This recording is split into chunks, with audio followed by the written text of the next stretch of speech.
Hi, I want to give you a affirmation to say today that there is no such thing as a good food, and there's no such thing as a bad food. I'm Dr. Patty Ann Ford, and I navigate people's health by looking at their underlying habits of thinking. And ultimately, the way that you feel and think and believe about your health is going to bleed into other areas. And I have 20 years of experience navigating people's arenas of health. And what I want to do is give you this belief that there is no certain food that's going to fix you. There is no certain food that is going to cure you. And nourishment is such a beautiful concept, and it can feel a bit safer than a prescriptive diet plan. Now, I do want to be sensitive. There are foods that can hurt you if you have allergies or a biological reaction. And that, I think, is a great boundary.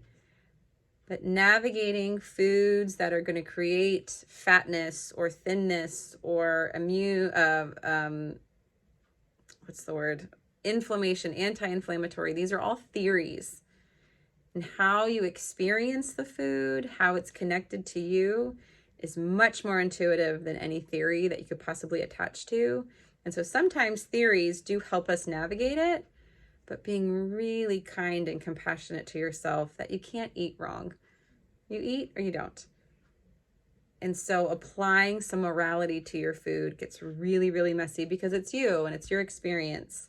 And you've been navigating food since birth, since conception. And so we really want to be mindful of the words we're using, because the words are going to reflect your thoughts, which reflects your heart, which can reflect the stories in your reptilian mind or your gut.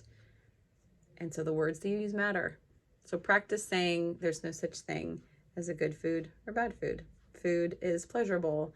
Food is life-giving. Food is very joyful. I hope this helps as you navigate your health today.